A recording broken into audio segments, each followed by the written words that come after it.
जो हम त्रिकोणीय फलनों के आज प्रांत, डोमेन और परिसर, रेंज पर चर्चा करेंगे। ठीक है, तो कल आपने देखा था कि मैंने एक वृत्तीय फलन बनाया था, ये वृत्त बनाया था और ये इकाई त्रिज्या का वृत्त है। ठीक है, और इस पर मैंने एक बिंदु P लिया था x, y और बिंदु P से एक लंब डाला था x एक्सिस पर, तो 90 डिग्री। ठीक है, तो बिंदु P x, y है, तो यहाँ से यहाँ तक की दूरी आपको पता है ये x हो गई और यहाँ से यहाँ तक का डिस्टेंस PM कितना हो गया y। ठीक है, ये इकाई त्रिज्या का वृत्त है, तो यहाँ से यहाँ तक की दूरी 1 हो गई, O से A तक की, क्योंकि OA भी त्रिज्या हो गई और A के निर्देशांक हो गया 1,0। ये 1,0 क्यों है?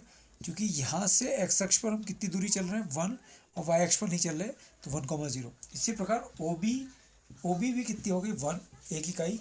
क्यों हो गई? क्योंकि परिधि पर स्थित बिंदु को केंद्र से मिला रहे हैं और बिंदु B के निर्देशांक हो गए x अक्ष पर तो चल ही नहीं रहे और y अक्ष पर कितना चल रहा है +1। ऐसी बिंदु C पर आ जाइए, यह हमारा वृत्त ABCD है, ये भी एक इकाई त्रिज्या का है और यहाँ पर बिंदु C के निर्देशांक x अक्ष पर, ये x अक्षीय ऋण दिशा है, नेगेटिव है, तो -1,0 हो गए।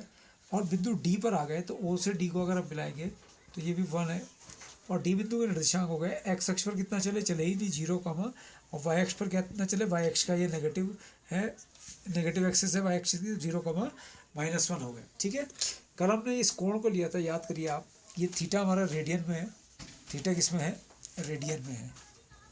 तो अब हमारा क्या होगा, समकोण त्रिभुज, यहाँ देखिए आप, समकोण त्रिभुज कल को रिवाइज कर रहे हैं थोड़ा सा। समकोण त्रिभुज OPM में आपको पता है कल हमारा साइन थीटा बराबर था लंब बटे कर्ण, तो लंब आप जानते हैं कि उसमें क्या है, लंब PM और कर्ण जो है OP है, तो ये हमारे पास हो गया y/1। तो y की वैल्यू आ गई, आप देख रहे हैं साइन थीटा, जो y का मतलब क्या हो गया कि y का मतलब हो गया y कोऑर्डिनेट, तो y कोऑर्डिनेट क्या हो गया साइन थीटा। कोऑर्डिनेट का मतलब होता है y निर्देशांक। ठीक है, तो y निर्देशांक कितना हो गया, साइन थीटा हो गया। और इसी ट्रायंगल में हमने cos थीटा अप्लाई करा, तो cos थीटा बराबर होता है आधार बटे कर्ण। तो आधार आपको पता है कि आधार कितना है हमारा OM और कर्ण हमारे पास है OP, तो ये x/1, तो x की वैल्यू कितनी आ गई cos थीटा। तो x क्या था हमारा बिंदु P का x कोऑर्डिनेट, तो x निर्देशांक हमारा आ गया कितना cos थीटा, यानी कि x कोऑर्डिनेट हमारा हो गया cos थीटा हो गया। तो ये बात, इतनी बात समझ में आ गई। अब हमने यहाँ 4 बिंदु निकालते। पहला बिंदु A था, यहाँ पर देखो ध्यान से, चित्र में आ जाइए आप, कि ये जो x कोऑर्डिनेट है, x क्या है हमारा, कल भी मैंने बात बताई थी आपको कि x क्या है cos थीटा है और y कोऑर्डिनेट क्या है sin थीटा।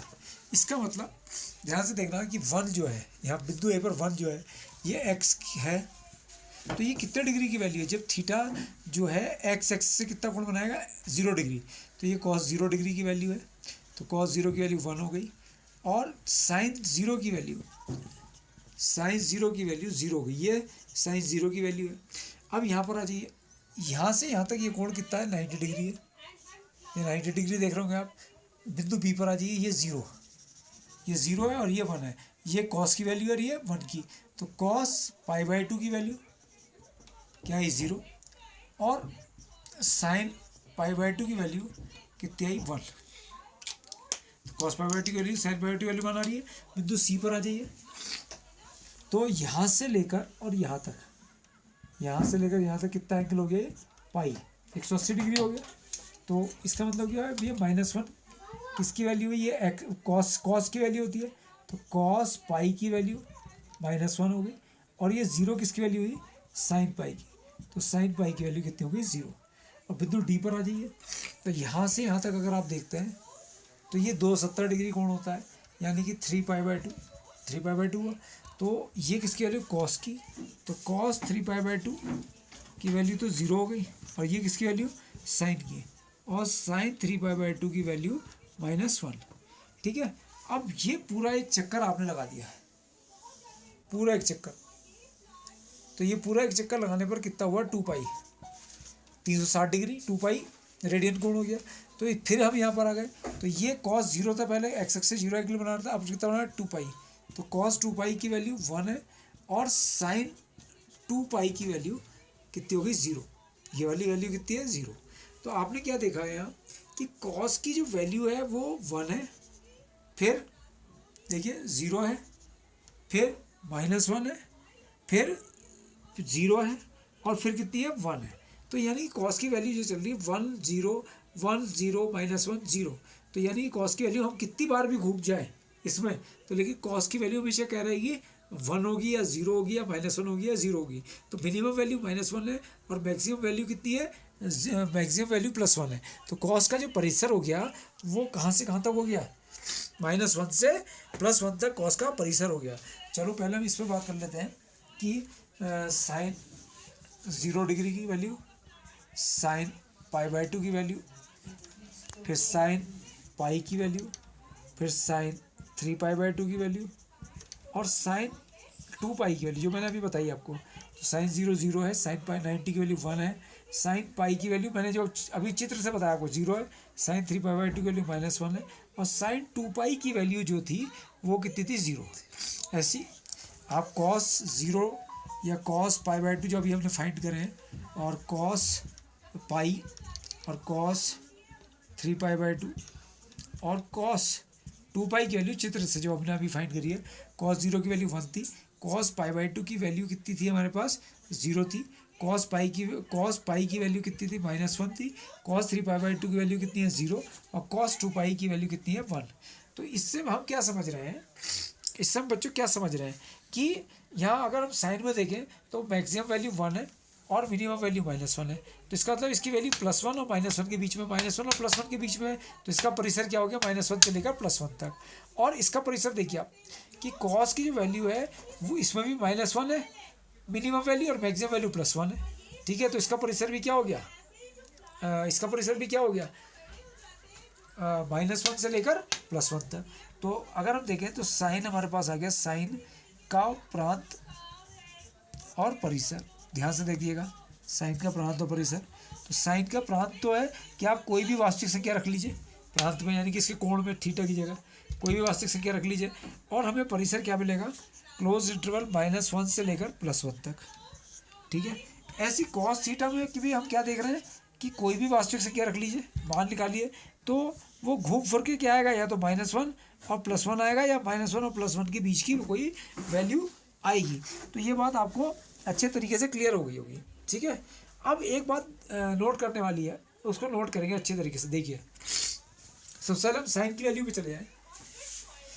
यह 0 डिग्री पर साइन की वैल्यू 0 है, ठीक है 0 है, फिर पाई पर 0 है, यानी कि ये 180 डिग्री कोण है, पाई पर 0 आई, तो 0 पर 0 आ रही है, 0 डिग्री पर 0 आ रही है और पाई पर 0 आ रही है। ठीक है, तो इसका मतलब क्या हुआ, बहुत ध्यान से समझना कि साइन, इसको समझिए अच्छे से कि साइन थीटा की वैल्यू जो 0 आ रही है वो किस पर आ रही है, 0 पर आ रही है या पाई पर आ रही है, समझ में आ रही बात। और अगर हम इसको ऐसे ले लें नेगेटिव में, तो माइनस, अगर हम कोण ऐसे ले लें, यहाँ से यहाँ तक कोण ऐसे ले लें, तो ये कितना कोण आ जाएगा, माइनस का पाई।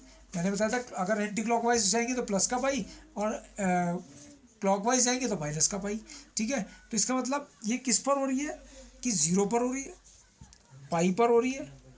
ठीक है, अगर हम इसको घुमा दें तो फिर ये 2 पाई पर होगी, फिर ये 3 पाई पर भी 0 होगी, फिर ये 4 पाई पर भी 0 होगी। तो इसको हम कैसे लिखेंगे, ध्यान से देखना, इसको हम कैसे लिखेंगे, साइन थीटा का मान 0 कब होगा, यदि थीटा बराबर n पाई, थीटा बराबर कितना होगा n पाई।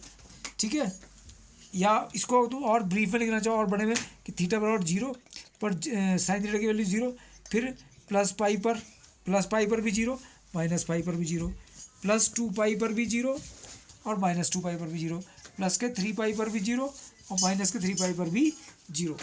तो इसको हम कैसे लिखेंगे, साइन थीटा पर का मान 0 होगा यदि थीटा बराबर इस ये प्लस माइनस 2 प्लस माइनस 3, तो इसको हम लिख लेंगे थीटा बराबर n पाई। और जहाँ n क्या है, कोई भी पूर्णांक है, पूर्णांक नेगेटिव भी हो सकता है और पॉजिटिव होता है, यानी कि 0 ±1 ±2। तो यानी कि साइन का मान कब वो होगा 0, जब थीटा का मान कितना होगा n पाई। इसी प्रकार अब आप कॉस में आ जाओ। देखो कॉस का मान 0 कब है, कॉस का मान 0 है कॉस 90 पर। ये 90 डिग्री एंगल बन रहा है, ये एंगल कितना है 90 डिग्री है। तो ये पहला वाला निर्देशांक एक्स निर्देशांक जो होता है वो कॉस के लिए होता है। कॉस 90 की वैल्यू 0 है और कॉस 3π/2 की वैल्यू 0 है। कॉस 90 की वैल्यू 0 और कॉस 3π/2 की वैल्यू 0 है। तो इसको कैसे देखेंगे, तो देखिए यहाँ ये कॉस थीटा बराबर 0 यदि थीटा बराबर π/2, प्लस π/2 में भी 0 होगा और माइनस π/2 में 0 होगा, और प्लस के 3π/2 में भी 0 होगा और माइनस के 3π/2 में भी 0 होगा। ऐसे ये बढ़ते बढ़ते और भी बढ़ता चले जाएगा, प्लस के 5π/2 में भी 0 होगा। तो इसको हम कैसे लिखेंगे, कॉस थीटा बराबर 0 यदि थीटा बराबर, मैंने यहाँ लिख लिया 2n+1 इंटू π/2। कैसे, और यहाँ पर n क्या है, z है, n belongs to z। z का मतलब n का मान 0 रखो तो π/2, n का मान +1 रखो, 2 और 1 3, 3π/2, n का मान -1 रखो -2 और प्लस का मान माइनस के π/2। यानी कि अगर आप देख रहे हैं तो n बिलोंग्स टू z रखने पर यही वैल्यूज़ आएंगी। तो इसके लिए व्यापक मान क्या होगा, थीटा बराबर 2n+1 इंटू π/2। ठीक है, अब इसी से हम क्या करेंगे, और वैल्यूज़ भी फाइंड करेंगे। तो कैसे वैल्यूज़ फाइंड करने जा रहा हूँ मैं, आप ध्यान से देखिएगा। अब मेन बात हमें क्या पता लग गई है, मेन बात हमें ये पता लग गई कि साइन थीटा बराबर 0 कब होगा, जब थीटा बराबर n पाई होगा।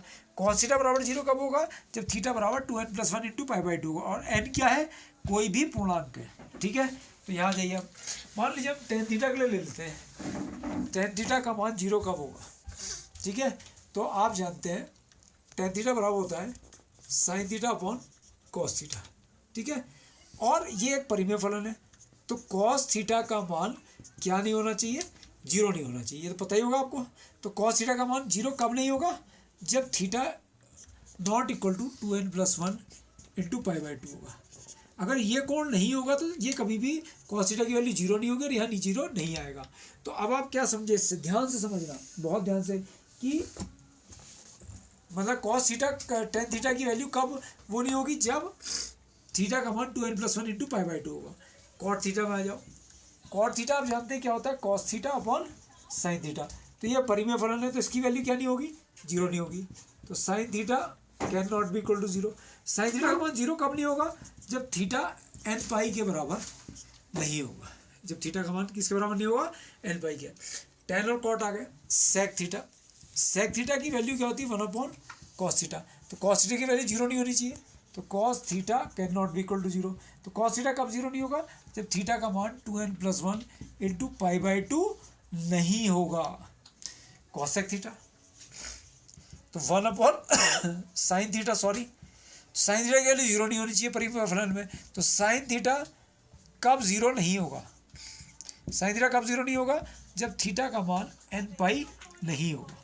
तो अब इसी से हमें पता चल गया कि टेन में ये जो है इसके प्रांत में ये नहीं आ सकता, कॉट के प्रांत में ये नहीं हो सकता, सेक के प्रांत में ये नहीं हो सकता, नहीं तो ये अपरिभाषित रहेंगे, अनंत आ जाएगा मान। और कॉसेक के प्रांत में थीटा बराबर n पाई नहीं हो सकता। तो हम सभी के प्रांत लिख रहे थे। तो यहाँ देखिए मैं साइन और कॉस के प्रांत आपको बता चुका था। अब आप आ जाइए टेन थीटा में। तो टेन थीटा का प्रांत देखिए, सारी वास्तविक संख्याएं होंगी लेकिन 2n+1 इंटू π/2 नहीं होगा, कॉमा n बिलोंग्स टू क्या है, यहाँ z है। तो इस सब वास्तविक संख्याओं में से हम इसको हटा देंगे, और जो इसका वो आएगा आंसर आएगा, यानी कि जो इसके परिसर के अवयव आएंगे वो सारी की सारी वास्तविक संख्याएं होती है। इसके परिसर में जितनी भी वास्तविक सारे मान आते हैं। इसका कॉट आएगा, कॉट थीटा का जो प्रांत होगा उसमें से हम किसको हटा देंगे, n पाई को हटा देंगे। तो -n पाई और comma n belongs to z। ठीक है, मैंने बता दिया n पाई क्यों नहीं होगा, क्योंकि कॉस अपॉन साइन, और साइन इसमें नहीं हो सकता, साइन के कोण नहीं हो सकते क्योंकि वो 0 रहेंगे। इसमें भी क्या होंगे कि इसके परिसर में भी सारी की सारी वास्तविक संख्याएं आएंगी। इसके बाद आता है आपका sec theta. Sec theta 1/cos होता है, तो r माइनस किसको हटा देंगे आप, 2n+1 इंटू π/2 और n बिलोंग्स टू z। सारी वास्तविक संख्याएं होंगी, लेकिन ये वाला एंगल इसमें नहीं होगा। और इसमें जो वो आएगा, क्या कहते हैं, परिसर के अवयव होंगे, ध्यान से देखना, माइनस अनंत से -1 तक, ये -1 शामिल होगा इसमें, यूनियन, और +1 से लेकर और प्लस अनंत तक। प्लस अनंत तो शामिल होता नहीं, यानी कि -1 और +1 के बीच में तो कोई वैल्यू नहीं होगी, ये याद रखना। लेकिन माइनस अनंत से -1 सारे नेगेटिव पूर्णांक होंगे और सारे धनात्मक पूर्णांक भी होंगे, लेकिन -1 और +1 के बीच का कोई भी अवयव इसमें नहीं होगा, इसके परिसर में। और इसके बाद आता है सेक थीटा के बाद कॉसेक थीटा। इसमें कॉसेक में 1/sin होता है, तो कौन सा कोण नहीं होगा, n पाई नहीं होगा। तो इसलिए r में से हमने वास्तविक संख्याओं समुच्चय में से n पाई हटा दिया और n बिलोंग्स टू z। इसमें भी क्या होगा बच्चों, बिल्कुल सेम वही है कि सारे नेगेटिव पूर्णांकों के यूनियन और सारे यहाँ पे क्लोज इंटरवल लगेगा, सारे धनात्मक पूर्णांकों के 1, प्लस अनंत, +1 से प्लस अनंत तक। लेकिन -1 से और +1 के बीच में, कहने का मतलब है कि ये देखो, जैसे ये -1 है और ये +1 है और ये 0 है, तो यहाँ से लेकर यहाँ तक, -1 के बाद से और +1 के बीच में जितने भी ये होंगे यहाँ, यानी कि प्लस का 1/2 होगा और प्लस का 1/4 होगा, ये कुछ नहीं है। ऐसे माइनस का 1/2 होगा, माइनस का 1/4 होगा, वो कोई भी अवयव नहीं होगा। तो यहाँ पर एक बार फिर से देख लीजिए, इस साइन का जो प्रांत है वो सारी वास्तविक संख्याएं हैं, परिसर -1 से +1 तक सारे अवयव होंगे। आपको मैंने वहीं बता दिया है, कॉस के में भी प्रांत सारी वास्तविक संख्याएं होंगी और परिसर -1 से +1 तक सब होंगे, -1 भी और +1 भी शामिल होंगे। tan थीटा में सारी वास्तविक संख्याएं होंगी, लेकिन 2n+1 × π/2 वाले कोण नहीं होंगे, क्योंकि उस रखने पर cos थीटा की वैल्यू 0 आ जाएगी। सारी वास्तविक संख्याएं इसके परिसर में आएंगी, सारी, कोई नहीं छूटेगी। cot थीटा में भी r में से आप n पाई वाले कोण हटा देंगे, ठीक है, और तब इसमें भी सारी वास्तविक संख्याएं इसके परिसर के अवयव होंगे। sec थीटा में भी 1/cos होता है, तो r में से cos वाले अवयव जिस पर वो 0 हो रहा है वो हटा देंगे, 2n+1 × π/2। और इसमें ध्यान दीजिए, परिसर का -अनंत से -1 और यूनियन 1 से अनंत, यानी कि -1 और +1 के बीच के कुछ नहीं होंगे। ऐसी कॉसेक थीटा में भी r में से 1/sin होता है, तो r में से n पाई वाले अवयव हटा देंगे, n बिलोंग्स टू z है, और वही परिसर है इसका जो सेक का है कि -अनंत से -1 और +1 से प्लस अनंत, और लेकिन इसके बीच की कोई वैल्यू नहीं होगी।